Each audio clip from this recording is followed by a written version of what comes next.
Hello, welcome to SHOWstudio. Bit of an unfamiliar face in the hot seat today, so I'm just going to introduce myself. I'm Georgie, I'm junior editor of SHOWstudio. I'm chairing today's panel. It's on Helmut Lang Seen by Shayne Oliver.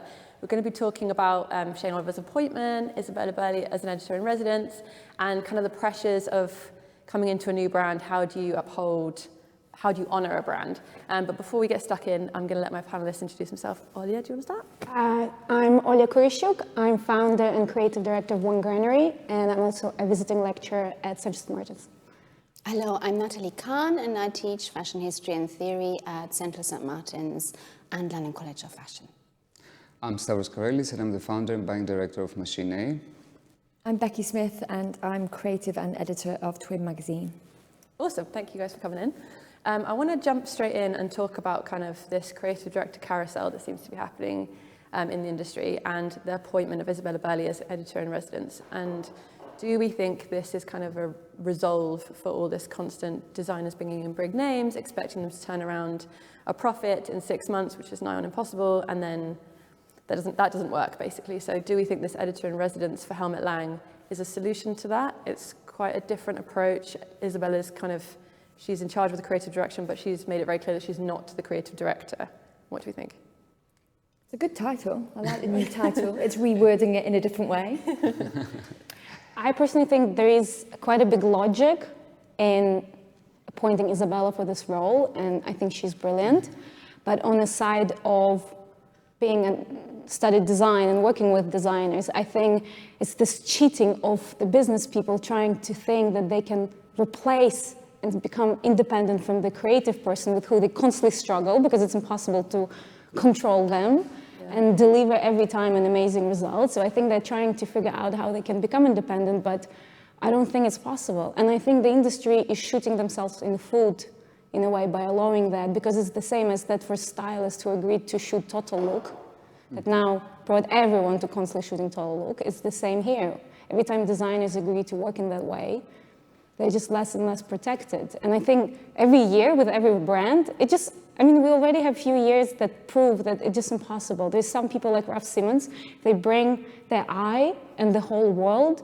You can't replicate it with you can get this massive team of people and try to think that they will do the job. I think it's a very business thinking in doing this. I mean, I agree with you, and I think to echo that in a sort of cynical way. And I don't want to be too cynical here, because it's also very exciting, and it's thinking about new business models is always, I think, something that is worth sort of looking at and thinking about if it's sustainable. But in a neoliberal way, I think it's also sort of the Airbnb model or the Uber model of fashion design or styling or creative direction.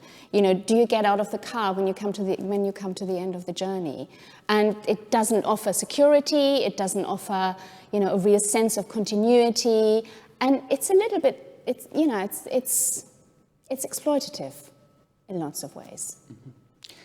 I personally kind of agree, in many ways, in terms of, having the role or the part of creative director means a lot of different things right now. I mean, we cannot compare it with what was happening 10 or 15 or 20 years ago. Now, a creative director has to have such a broad vision in terms of, lots of different categories that involves within a brand.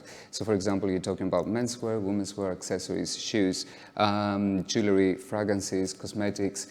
It's huge, the whole territory that they have actually to be on top of it and come up with brilliant ideas every season, and so many different shows in between, and showing in so many different ways, and keep the momentum, keep the interest, and that should translate into sales.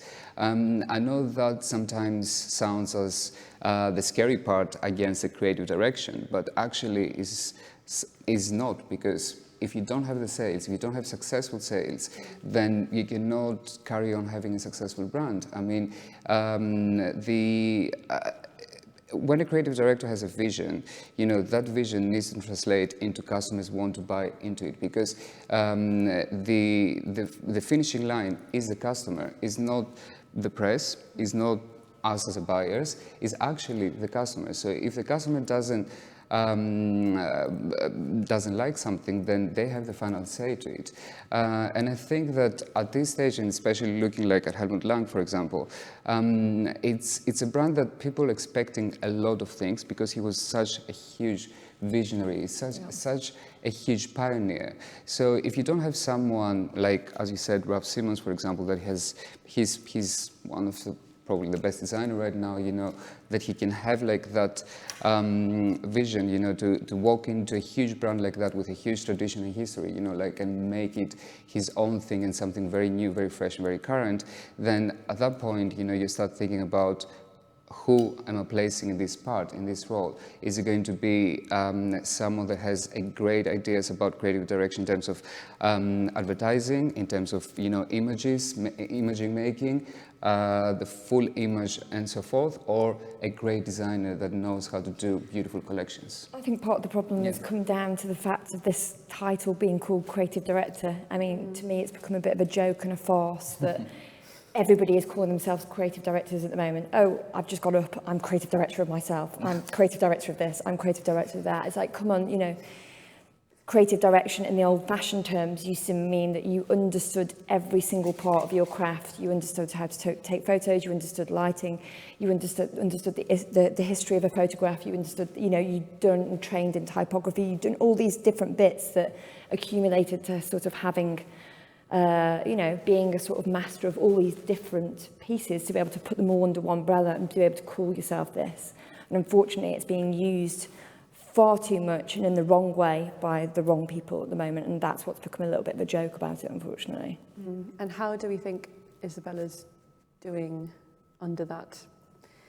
I think I like the idea of it from a magazine point of view, looking at it in more of an editorial way where there's just going to be so many more different touch points. So it's not just looking at the photographic style, it's not just looking at the clothes, it's not, you know, it's going to have so many more touch points, which makes sense. I think that's clever, you're getting more bang for your buck in that way. So that's not a bad thing. So I think she's great, and I think what she's done is right, but I'd say maybe a little bit predictable. I think part of my problem with all these things is that, you know, when the great man himself isn't behind it anymore, then all of these things become a little bit of a pastiche or an homage, which they can be very good pastiches and homages, but it's not the real thing. But that's because, you know, I was younger in the 90s, and I remember saving up all my money to try and get those painted jeans. I remember doing cheap versions myself at home, like making them really like bad because I couldn't afford them. You know, he was the first person who kind of started that really high price point with jeans and made everybody really, really want something by adding these little touches to it. And, you know, it'd be nice to have, you know, and also, you know, the pioneer of technology, you know, running those things on the internet in, was it 98? Before Net-a-Porter and we all shop online, before all these things. He was actually a really great pioneer of so many cool things. You know, I'd like to have some really strong, inventive sort of technology things coming at this now and kind of, you know, pushing it, not, because, you know, I also think of, you know, beautiful photography, you know, black and white, obviously, and all those things have been done beautifully. But she did bring out that, she did influence that, or was it Isabella that did it? The Ethan campaign, yeah. Which is strong, I think. He's amazing. Great portraiture and great characters. Barry Clark and amazing things like that. The thing with this brand is that it requires so much respect, and it's such a cult of Helmut Lang, especially in the design world. And then you have a creative director who shows up one day a month to run the brand. From designers' perspective, and what we all, I know, what designers think about Helmut Lang, it was almost untouchable. I almost felt that no designer will take the role of being a creative director of Helmut Lang because, oh my God, you need to deliver. It would be more scary than taking that role at Dior before Ralph Simmons took it, for every designer. There's a lot of helmet heads out there. And then it's such an easy breezy approach to running Helmut Lang. But what I like about it, I mean, just looking for positives and other pointers here, you know, is I think also to reflect on the role of the designer and the craft, of course, that comes with it. But looking back, that fashion is really a collective effort as well. And it doesn't just hang on one person. Yeah. You know, there are a lot of people involved in creating a collection, creating a vision, creating a universe, you know, whatever you want to call it. I feel it's more of a collective, And I think this kind of approach gives us a chance really to rethink, okay, so what makes a fashion brand? And that has to come from different skill sets, different ideas, different abilities, and maybe different visions to sort of come up to this sort of quite fragmented idea of what Helmut Lang is now. And I think that is going to be really interesting to see. And of course, you know, we witness fragmentation everywhere in contemporary culture. But it's now translating into a fashion brand like this with this amazing heritage. And yes, I think there is something very positive also to be said about something that comes from a team, you know, and we're here at SHOWstudio, you know, everything here is collective and you're an amazing team. Yeah. And so that kind of model, to translate that into a fashion brand, yeah, it's interesting. At least, you know, I completely agree with that. And, you know, at least the fact is that they have actually a designer in residence to do this collection, you know, because it would be a very, very different story if it wasn't an actual designer who is coming from a great background. I mean, even if you are a fan of Hood Bayer, or if you're not a fan of Hood Bayer, what he has actually, Shayne created with Hood Bayer, you know, before anyone pretty much did it, you know, like in terms of like streetwear, because what Shayne did when it came down to Hood Bayer, he created like all this, of course, everyone knows about the logos and hoodies and, you know, the big jumpers, which dominated internationally the market before anyone else came along, you know, from Vetements to everyone. Hood Bayer were the first ones to do it. It was a huge part of his collection also that was that had a beautiful design. It was a very like, they had really, really nice garments into it, but obviously lots of people just paid attention only to hoodies and jumpers and what was going on. But Shayne also, you know, belongs to this group of designers that raised a lot of issues, you know, socially, you know, like with gender, with sexuality, with lots of different things. The same way that Helmut Lang also did it, because he was one of the first ones to put together, he always showed women and men together in his fashion shows. So, which people are still talking about as if it's a new thing, but it's been around for so long and it's so obvious. But for me, it's a lot about I just want to talk about the bra bag. Oh, okay. We'll get to the bra bag, I promise.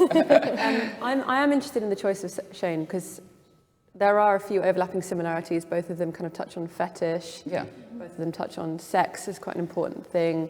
But then Shayne's quite logo heavy, Helmut's quite minimalist. So were all of us shocked at Shayne, or was it quite predictable appointment? I think it was chosen by the hype, not by the good design. I mean, I like what Shayne did and the shows, and I understand the logic, but it was, we need Instagram followers, we need press screaming, who is the loudest person out there, let's go for fall. Do you think that's the dazed effect?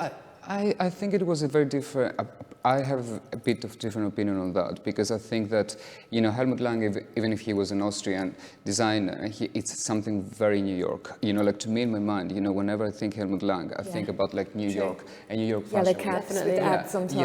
And he did that. He owned actually New York Fashion Week. So back, you know, in the 90s and 2000. But what I'm thinking about is that also Shayne is, you know, the young emerging designer. He belongs to the young generation of American designers, which obviously, you know, Hood Bayer went, you know, it closed down as a brand, stopped like doing it. So he was a great choice to enter into an American brand, basically, because he's an emerging American designer that he could be appointed there. So I think, to my opinion, I think it was a good choice, a good option actually to be placed there. Not that there are not other designers that they would make an amazing job, you know, in Helmut Lang, and that's why perhaps they've been so silent in terms of if he's going to do it for the next season, if he's going to do it for the next year. You know, no one knows actually. It's very hush-hush about that. Yeah, no one knows if he's going to carry on. There was this interview in the New York Times that I had a look at, and I thought there was a very interesting point.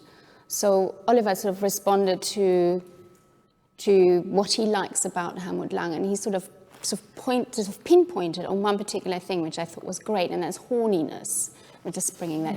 You mentioned sex, so I thought sort of to come back to that subject, and he said what I like about Helmut Lang is that his dresses or his garments were about what it feels like to be horny. And I thought that was great because that is about sexual autonomy, which is something that I associate with Shayne. You know, that's something very different. So you are not an object of desire. You don't see yourself as an object. You are autonomous. It is about your feelings and about, you know, what you desire. And that is reflected in the, so it's in a way just turning it back. And the industry is always about objectifying fashion, that's in images and catwalk shows, you know, or a lot of runway shows that we've already seen this season. But there's something else of being in control of that vision, of being in control of your own sexuality and expressing that through the design, through the garment. And I think that's what sums up Hood by Air to me, that's what Shayne is all about, and that's what he presents. And I think if he can translate that into this collection, then that's, you know, I mean, let's see. I'm not sure if he managed, but that's at least, you know, if that is a parallel between Shayne and Lang, then I would be really happy. I think that's exciting. Although I will agree with you slightly on the social media hype, because Isabella's called in Ava from the Days team. She has like a huge following on Instagram, and it's purely because of putting logos on kind of like banal objects. So I think there is a little bit of a social logo. I think you are right. I think there is a bit of I think if you take Isabella and what her team is doing, like bringing Robbie Spencer photographers, the work, the creative is beautiful. I mean, I think it's a bit too many campaigns released in 1 month for me, because I feel like I saw 6 different shoots and 6 different photographers, and it gets a bit messy in my head, but it's beautifully done. My concern more on the design part. I mean, it's interesting because they're constantly saying that it's not the main line, the design team for the brand is not changed, it's just that designer they're bringing on the side to create the hype. And actually, if you think how designers work, it's just impossible to replace, because I think everyone sees creative directors, oh, this person came in, but he works with other people. You have junior designers. You need to build the team. They're bringing in that crew. So how can you build it in 6 months? How can you replace constantly people like that? It just, there's no sustainability in running the brand like that. It makes everything so disposable and throwaway. It takes 6 months to remember everyone's name in the team sometimes. And then what I would love to see is somehow having longevity in this and making sure that it lasts and that it lives up to the hype. I think it's all fine being coming in with something, but to be able to, sustainability is another thing. I'm just not sure, even thinking about this collection of how long it will survive, because I actually think when we discussed downstairs that in an hour, none of us will remember the collection. You know, there's nothing impactful that we will think. All of these designers are looking at Helmut Lang, who did collections 15, 20 years ago, and still reference him. I don't think anyone will reference this collection. No one will be copying and looking at design and thinking this is so smart, this is really well designed and thought through. I mean, one of Helmut's greatest legacies was that he made people interested in fashion who were anti-fashion. Sarah Moyer said that once in a piece on him. And I thought, in a way, we witnessed the opposite now.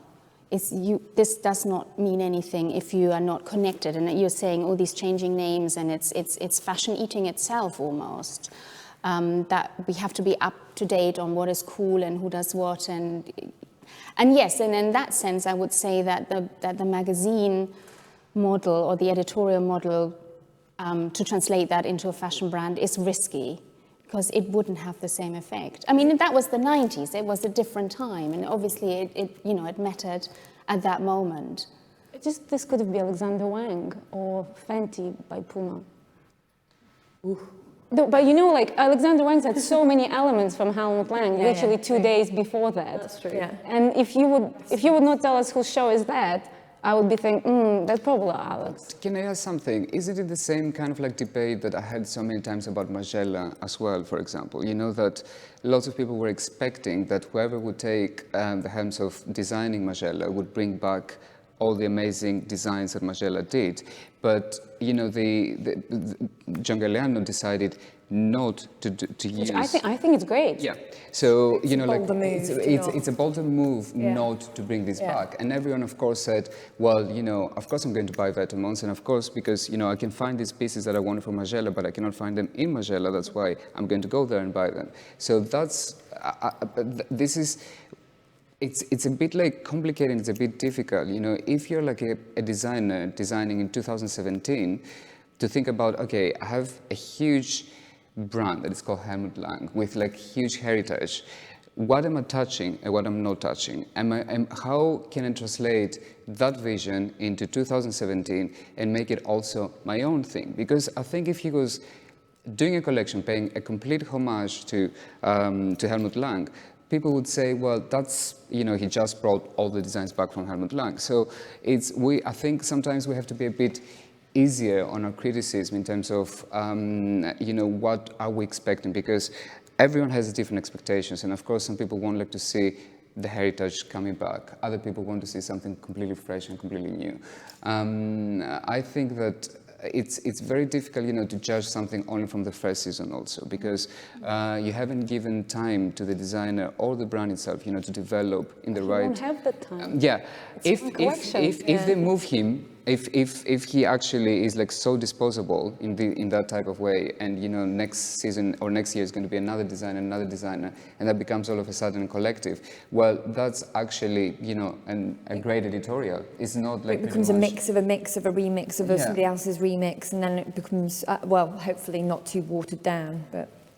Yeah, if every time it's one designer, then it should be like their swan song. Yeah. Each that collection should be incredible. What a pressure now. True. Yes.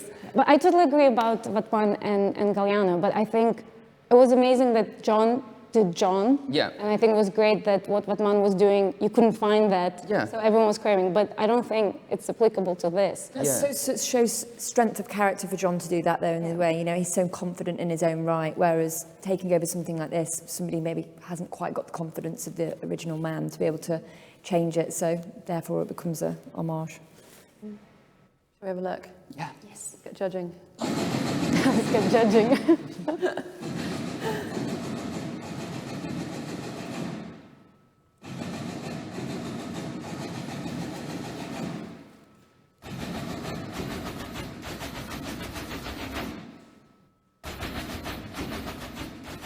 What are your initial thoughts? The space is very 90s New York, I think. Yeah, a bit like this here, isn't A bit it? like this. Yeah. We tried. And those trousers are definitely I've seen before on Helmet, something akin to that. I mean, I'm definitely getting the fetish, bondage, horniness again, for sure. Is that the bag tucked in there? Oh, here it is. So this is the bra bag. Oh, yeah. Which apparently you can zip up and then wear as like a satchel. Handy for the wallet and the kind of keys and phone and... Yeah. And that's Kristen, useful for Yes. having those, which is amazing. Yeah, that's so cool, because she was so young in those ads, such a baby, but she's still amazing now. She looks phenomenal. Yeah.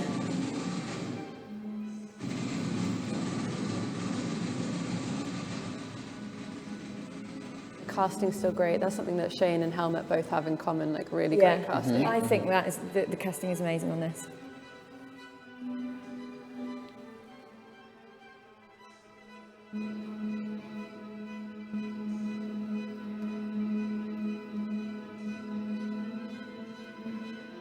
We've gone to town on the accessories. Yeah, the perspex. Okay. I think that's the bra briefcase bag. and stuff were interesting. Yeah. Struggling to walk in those. Those are very Shayne, I think. Yeah.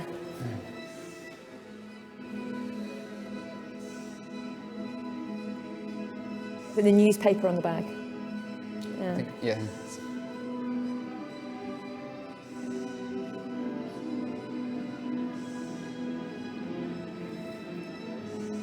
Like my favorite look.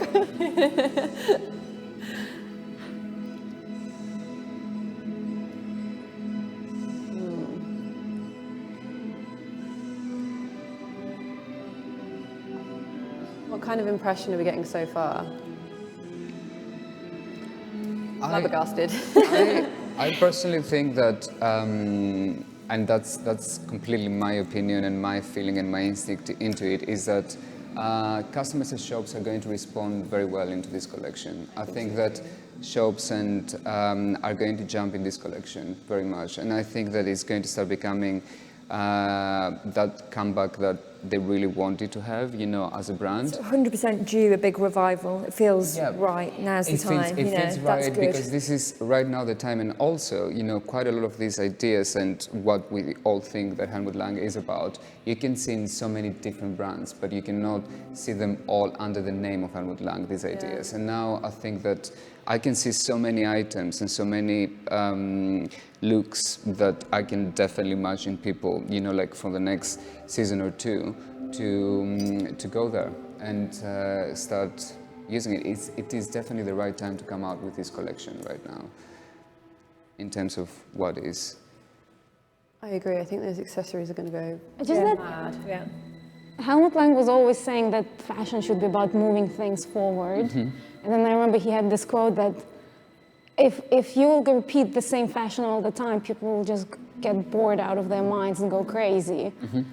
And I think that's what's happening the last few years, because everyone is trying, from the business point of view, I understand everyone thinking, okay, how can we keep the brand going? How we can make money? How can we give the jobs to people? So everyone is trying to hack the system by thinking, okay, that's what sells. So maybe let's give this to people. Plus now it's a new generation. Even Isabella, I don't think she's not the generation, I'm either. We just read about Helmut Lang in books. So it's like seeing Helmut Lang through the eyes of the new generation. It's totally fresh for them. But there's nothing new. There's not a single tiny thing that pushed anything forward. Two little things that I remember, because I remember Helmut Lang because I was kind of a teen around then. So, you know, there's two things that I remember from an advertising point of view that really stood out to me that he did, which was the logo, Helmut Lang, on the top of all the cabs everywhere when nobody really knew what it was. I thought that was genius. There was no image, there was no hard sell. It was just the name in black and white. That was kind of genius. And then the other thing was doing the advertising in National Geographic as well, which is such a strange tangent because, you know, it's a fashion brand, it's this, it's that, and then you've got this kind of, you know, amazing photography magazine about animals and stuff like that, and the juxtaposition of that was so clever. I would really love to have two nice ways of thinking, just small, they're kind of big in a way actually, but two really clever things like that I kind of just go, that's clever, that's different, that's ingenious, that's kind of moving forward. You know, things like that. I'd like to see Isabella do something like that. Yeah, just two little things that are just like, okay, that's thinking out the box. At the moment, we're very much so in the box, and we're doing great things that, you know, an ode to the man himself, but you know, I would love to have a little bit more outside the box. It's kind of going through the Helmut Lang tick list, like, okay, striking black and white campaign, a little bit of this. Can I tell you something? Isn't this the only way to communicate your message on the first season to the end customer? I'm not talking about like fashion industry people, which, you know, they can recognize Helmut Lang, they know the history, they know lots of different seasons, you know, the National Geographic, everything. I think that if someone was coming out right now to the end customer and saying, Helmut Lang, you know, in a different way, you have to be in the box, I think, for the first season or you two. definitely need to tick some, but I'd love a couple outside the box as well. Completely. This ticks is all the boxes for me, and I can't, you know, I'm not criticising this. I think you're right. I think this is going to sell really well. I think it's beautiful. I love a lot of it. But I just kind of sometimes want that little bit more. And I think they might give them the opportunity to do it a bit later, because what you just really rightly said is that Helmut was really amazing in terms of like logo, so I can see a similarity there with Shayne. You know, they both were using the collection's high-tech fabrics, and I don't want like to sound like in any way that I'm comparing Helmut Lang's with Shayne. You know, I'm just saying why perhaps Shayne could be great for this brand for now is because, you know, there are quite a lot of similarities. However, I also think about like that office that you walk in and you have like all the business team around you and they say to you, you can do that, you cannot do that on the first season. You understand the pressures of that, sell, this needs to sell off the shelves. And I'm sure, you know, like they have like been, oh, you know, we have to refer to that, we cannot like show this for this season, you know, let's do it like later on or something like that. I think it's just there's some collections when we think are great, every look comes out and you lose your breath. I saw so many people like looking at something and everyone just goes quiet and you're not missing a single look. None of us is actually watching it. Oh, I'm watching. But I mean, I remember the 90s, and I worked in New York at that time. So I worked for Calvin Klein, and I worked for Donna Karan in the late 90s. And that was the height of minimalism. You know, that was everywhere. It wasn't just in the garments you wore. It's lifestyle. It's everything was toned down. But also minimalism, you know, as a concept also implies that you believe in purity of ideas. You believe that what you do is new. Yeah, that you know, and you carry that through. That's almost an aesthetic, although I don't like using that word so much in a fashion context. But it's an approach that carries through in every garment, every object, every accessory that you design. And of course, that is no longer possible. You know, that is lost forever. And I think what he's doing is, yes, there's rehashing, fragmenting, referencing. And in that sense, I mean, looking how he's done that and how is minimalism referencing itself, then it becomes another kind of statement. But I think I think it's working for me. I mean, looking at it, I see enough references that reference something that was new at some point. It does work for me too, to be honest. I think that, you know, thinking about what has happened to this brand since, you know, he left the brand basically, and until now, it's the first time that actually people are paying attention to what's happening with this brand. It has been lots of years of pretty much, you know, disappointment when it comes down to Helmut Lang since he left the brand. And I think it's the first time that people actually are paying attention to it, looking at it back. They try, it raises debates, which is great. You know, like lots of things, you like them or you don't like them. But we are here and talking about it, and I don't think that would be the case, you know, 3 years ago, for example. You know, no one would sit down here and talk about Helmut Lang. We could have been very different. We could have, story. yeah, but so. Just in a way said, this idea that you have this great artist at the top that creates the brand, and then again the business people come in, and the artist is dead or left, and they think against the wish of an artist that, oh my God, we built all of this thing, now we will push and milk it. And we were joking that it's like a beautiful girl that died already long ago, but everyone is still trying to get sex with her. Helmut Lang is an artist. Oh my God, like, Helmut Lang is an artist. Yes, No, yes. You know, he wasn't before. He was a fashion designer who collaborated with artists. I wouldn't say he saw himself as an artist, but he is that today, and he exhibits. I remember in 2012 there was a really interesting collaborative sort of project at Barney's. I can't quite remember the name of the curator, but different artists, and there were some great artists working on that project, were given different parts of the department store. And Helmut Lang at that time, of course, you know, was sort of working on his own. And it was an empty window with 3 or 4 chairs, and it was called the front row. And the chairs were, of course, empty. So there's, you know, a name that carries on. I mean, we're talking about the brand as if it was a person. You know, the person is out there and he's making work and he's very angry. And I think that can't be ignored either. You know, isn't that part of the idea of what the brand is? Because there is a difference between... He destroyed his own archive. Yeah, that's what I was going to say. So he kind of shredded it all and made it into sculpture. So I think that was obviously a sort of cathartic experience for him to sort of get the brand out of him and to physically do something with that and to express himself. So he went back into a shop window. He went back into the commercial retail space. He put his name in it, but it was blank. I think the industry would be so much more exciting now if the money would go into younger designers and really pushing them and developing a new voice and this new houses growing up, not every time trying to...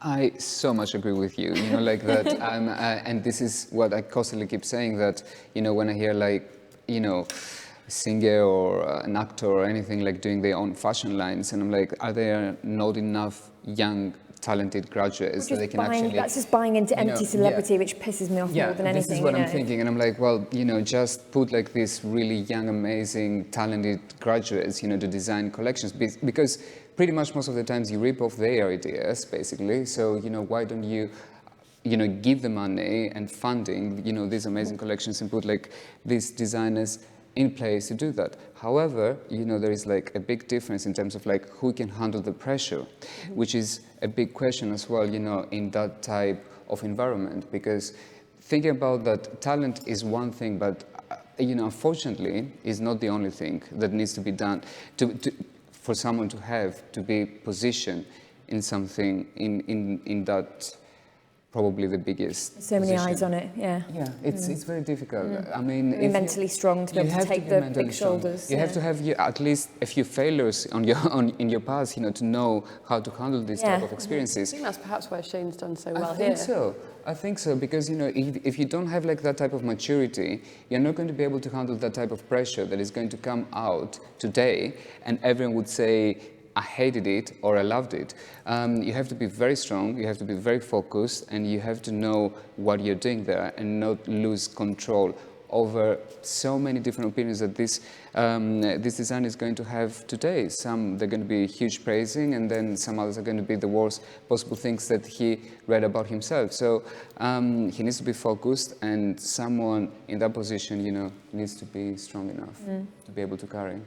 In the last game, what graduate would you pick if Shayne doesn't continue? Oh my God, you put me right on the spot there. Harry Pontefract. Harry Pontefract. You go first. You said it, yeah. Nice. I've got one.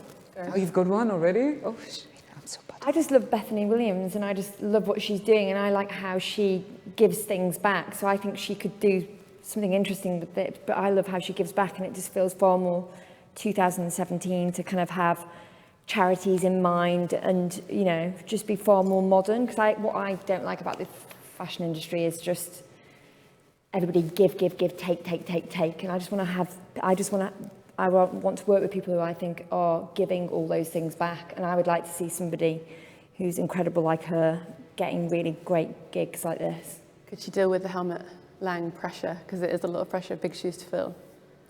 She's literally only just graduated a year ago or 2 years ago, so give her a bit of time, and I think she could. But I mean, all eyes on you, Bethany. To be honest, I think in the last few years, the craft of being a designer is really devalued by the industry, and it's all this idea that you can be out of school, you're already an amazing designer, that someone without any training is an amazing designer. And I think in any other industry, this would be impossible. Even in fashion, if you're a good writer, you won't just take someone off the street, you'll take someone with years of experience.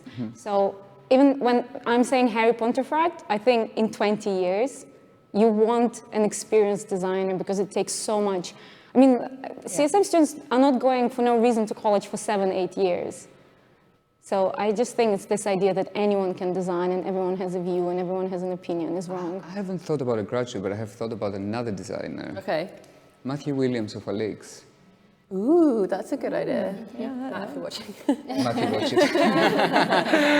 I mean, I just was thinking about it, and I mean, from graduates, I'm sure there are going to be like quite a lot of them that they will be like right for this job. It's just what we're saying. I mean, you're so right in what you said, like in 20 years time, or not even 20, but I mean like at least, let's say 5, 6, 7 years time, to have like some type of experience in many ways. But what about you?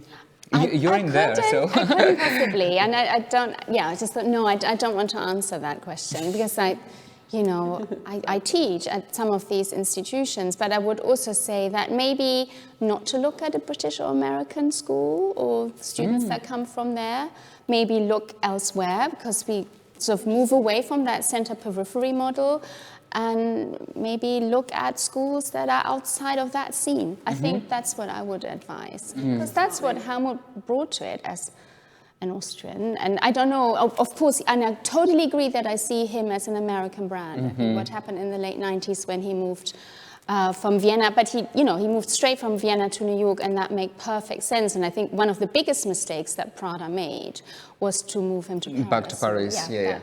That was I think that was the beginning of the end. But and then, of course, those struggles, with the commercial struggles and the pressure that, because in a way, and I think that's really important. I always see Helmut Lang as an underground gunslinger.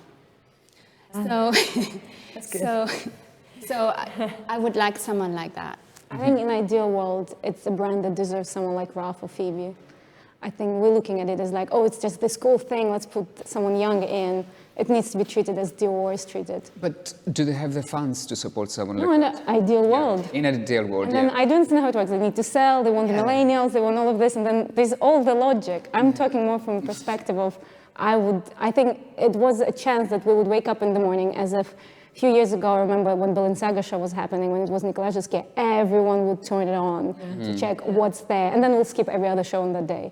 And then how many shows now that you will check? Because I realized lots of people I know in the industry who are even editors, they don't watch every single show. They just have some names that they will never miss, and they will tune in just for that show. And I felt that Helmut Lang could have become one of those. You don't think it was this time? No, I don't think. Next season I will be Googling, oh my God, on which day is Helmut Lang showing? Oh, you mean you asked for Calvin Klein or for Helmut? Helmut Lang, I said you don't think. Helmut Lang, sorry, yeah. Because when Ruff's shows happen, or Calvin Klein, I know people who didn't check a single show, but then they were like, oh my God, we need to see what Ruff did. It was amazing. I do think coming away from this, the way we've spoken about how difficult it is to be a young designer, to fill these shoes, to tick the boxes, to sell, to fill the crowd's needs, for the people waiting at home and wanting. I think this does deliver. Do we agree with that? It ticks a lot of the boxes. But you don't feel as excited as you thought you would? Is that the general consensus? I think it's also this time when you think something is incredible, and then a few years later you find out it doesn't sell completely, and it doesn't work, and it's just a hype over.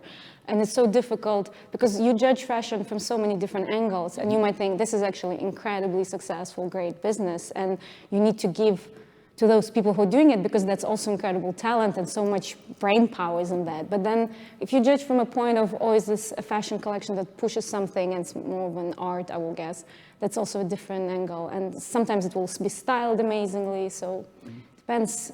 We talked before about the eBay thing as well, about the diehard fans going after these archive pieces anyway because they're diehard fans. Yeah. And that feels far more authentic and real than, you know. There's more Helmut. Yeah. Yeah, the fans will go on eBay. Yeah. I do think this will sell better than the archive collection, though, for sure. I do think this will sell well, yeah. Yeah, no doubt about it. Depends on the price point. Depends on the price point. And I think that, you know, looking at it in a more kind of personal way between the connection between the designers, I think that even though some people don't agree that perhaps Shayne was the best choice or not, I think it was a great choice for that because I think that, you know, people have to always remember what he managed to do with Hood by Air. It dominated the industry for years. Then all of a sudden, you know, it disappeared and became the great example actually for so many other brands that they followed his lead about distribution, about how much we are selling to other stores. He became the fine example actually that so many other brands followed later on, you know, with the streetwear brands. But also I think that for Shayne, it would have been very difficult to carry on with Hood by Air what he wants to do because he was always labeled as a streetwear brand, Hood by Air, because the logo and the hood became so much prominent into his brand. So I think that in Helmut Lang, he might be able to express his full-on vision, and I think he's a great designer that he can read and he can raise lots of current issues, which I know, you know, they're not that current, you know, if we're talking about, you know, gender or sexuality or anything like that, but it's always good to see that people are touching this when it comes down to a catwalk show and send these signals. No, I agree. I'm excited for Shayne Oliver. It's someone I followed and really sort of believe in as a talent. Really of his time and what he did and how he pushed fashion forward. I mean, we talked about sexuality and gender, and I thought that was incredibly relevant. And I see traces of that in this collection as well. If he's allowed to carry on, you know, whatever he does, I think it will be interesting. And I like what he did here. There's not a hoodie in sight, is there? No. That's okay. That's good. That's good. It's a good combination of bit of Shayne, bit of Helmut. Yeah, I think we can come away a little bit pleased. I think we should leave on a happy note while we're all, like, nodding approvingly. So should we give Shayne and Helmut a round of applause? Yes. Thank you, guys.